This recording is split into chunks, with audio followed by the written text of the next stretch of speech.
एक आतंकवाद की घटना होती है तो उसमें हम लोग को ये सोचना चाहिए कि इससे फायदा किसको है।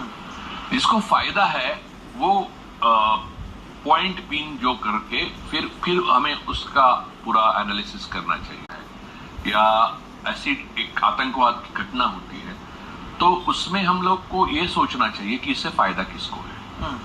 जिसको फायदा है वो पॉइंट पिन जो करके फिर हमें उसका पूरा एनालिसिस करना चाहिए। मुझे लगता है कि पहली बात तो वहां के कश्मीरी लोगों ने जो जिंदा दिली दिखाई और कश्मीरी मुसलमान ने जो जिस तरह से लोगों को बचाया, तो वो तो अब सारी सोशल मीडिया अगर ना होता तो हम तक नहीं पहुंचता। सही बात है। ये लोग दबा देते ये कहकर कि ये मुसलमानों ने किया है हमला।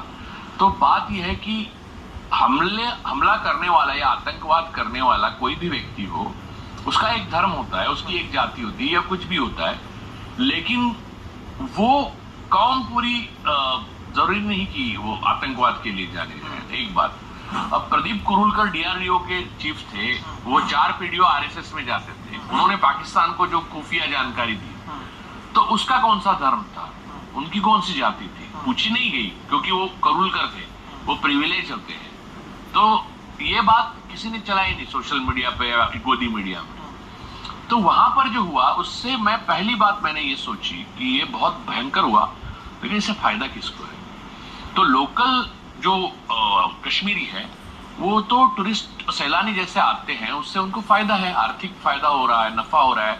अभी इकोनॉमी कश्मीर की चलने भी लगी है, तो उनके लिए भगवान जैसा। जब भी आप कश्मीर जाके आइए, ओके, आपको पता चलेगा लोकल कश्मीरी मुस्लिम्स जो है, हिंदू भी है, हिंदू तो बहुत कम है, लेकिन जो भी वो बहुत प्यार से पेश आते हैं। और वो जिंदा दिली उनकी दिखी, नहीं तो बहुत ज्यादा सुरक्षा व्यवस्था में चूक तो ऐसी थी, या फिर फॉल्स फ्लैगिंग जो भी था, कॉन्स्पिरेसी थी, जो भी था, उसमें ऐसा हो जाता बहुत लोगों की मृत्यु होती अगर वहां का कश्मीरी मुसलमान खड़ा नहीं रहता। उन्होंने जो उनके पास था वो सब कुछ लगा दिया, यहाँ तक की जान, उसमें जान भी गई मुसलमान व्यक्ति की और एक ईसाई भी व्यक्ति की जान गई। अब बात यह है कि फायदा किसको है। अब जो आतंकवादी ने बोला है वो मैसेज है वो किसी को देने के लिए। आतंकवादियों ने लोगों को पूछा कि क्या धर्म है तुम्हारा, कलमा पढ़ो, ये वगैरह जो बातें आ रही है। ये कोई भी होशियार अगर चालाक आतंकवादी मुसलमानों का हित चाहता है तो ये नहीं करेगा। सही बात। मुसलमानों का हित नहीं चाहता है वो ये कर सकता है। हिंदुओं को मुसलमानों के खिलाफ भड़काने के लिए जिसका फायदा है वो ये कर सकता है। तो पार्टीज